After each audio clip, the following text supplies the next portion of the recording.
2014 Shelby GT500 making 720 wheel horsepower. This one belongs to my buddy Dan over at Lifted and Shifting YouTube channel, so big shout out to him. And he doesn't surprisingly have a whole lot done to this, some basic bolt-ons that pretty much every GT500 owner does, but we'll get into that in just a second because we'll do a quick recap in case you're unfamiliar with the 1314 GT500s.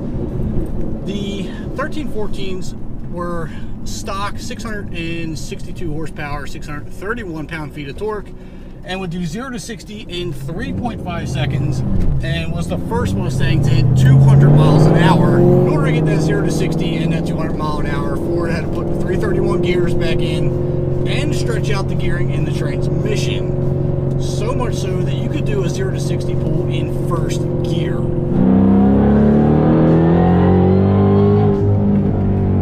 Which sounds absolutely nuts, but it kind of makes sense because Ford knew if you had a shift from first to second, that would scrub a lot of time. But that also caused one of the biggest complaints with this car is that it just didn't feel as fast as it actually was.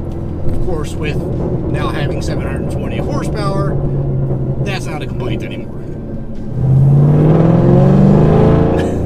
Man, this car is loud.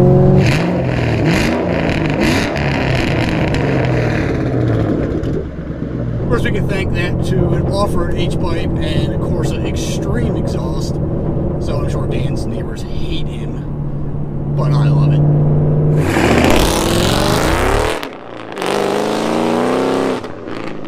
The only problem is the exhaust drowns out the supercharger whine. So what he did was get a sound tube that goes from your intake through the firewall, which essentially just gives this sound an easier path to travel into the cabin.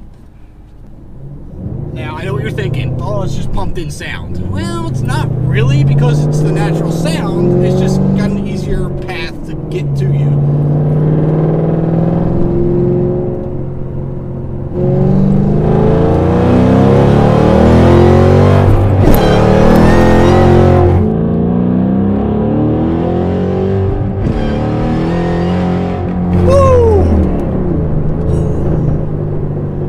Anyone who says 700 horsepower isn't a lot these days hasn't driven a 700 horsepower car.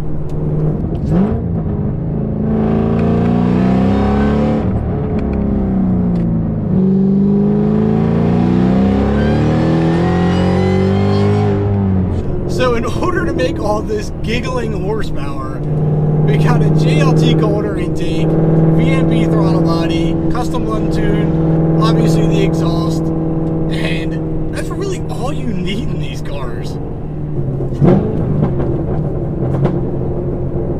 All those pops. So when it comes to car reviews, there are three touch points that I always like to acknowledge. Your steering wheel, your seat, and your shifter. They're the 3 points that you're always going to interact with. And this car has the upgraded Recaro seats, which when I first saw them, I thought, you know, they can't be that comfortable.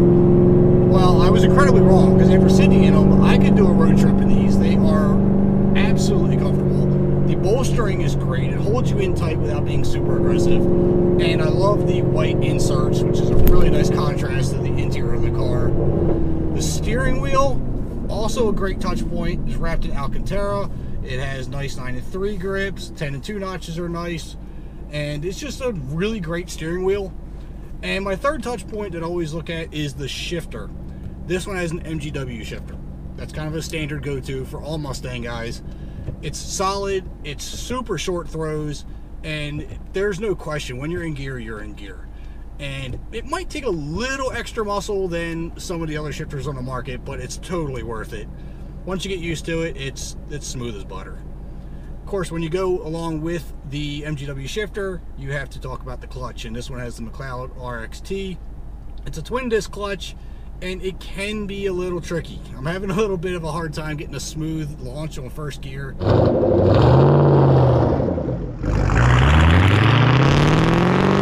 It hits hard, and it's actually not a heavy pedal, so you have some pros and cons to it.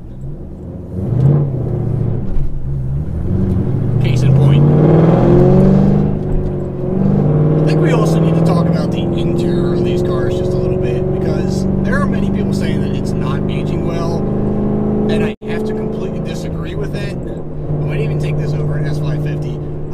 retro look. It's simple.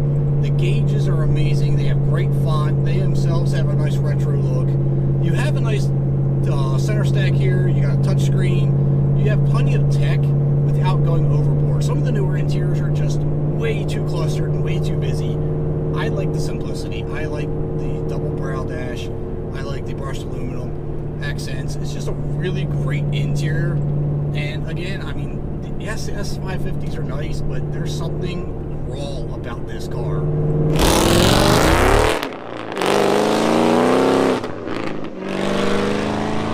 So I just set the adjustments for the shocks and the steering into sport mode, and the steering does get a little heavier. Not much, a little bit, but it does get sharper. I did notice that. And in sport mode, the bill styes do get a lot stiffer, so you can feel a more direct steering reaction. Definitely gets stiffer and a little bumpier, so I wouldn't recommend little bumpy roads, but if you're on a track or a nice smooth tarmac, might help. And I can't talk about the car without talking about the color. This one is in Kona Blue, which in the sunlight really pops. It's got a lot of metallic in it, and it almost looks a lot darker in the shade. But again, out in the sun, that blue really pops. It's got the white classic Shelby stripes on it, which is a combination you can't go wrong with. I think every Shelby should have the blue and white combination.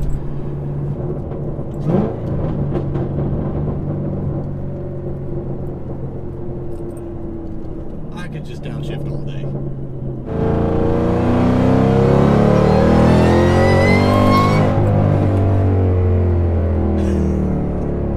Alright, I'll be honest, I haven't even went flat foot to the floor with this yet because you don't need to, and we honestly don't have the road for it. But even at a 3/4 pedal, this is way more than anyone could need on the street.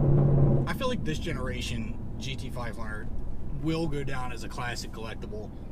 This is the last generation to have a manual transmission.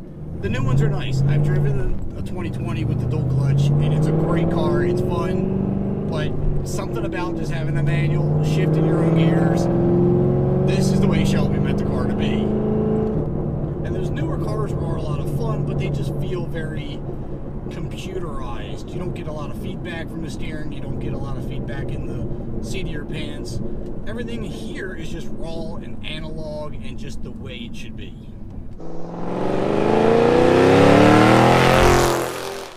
So yeah, having new cars with all the fancy tech and stuff is nice and the ride is smooth, but there's something special about the S197 generation of the GT500s.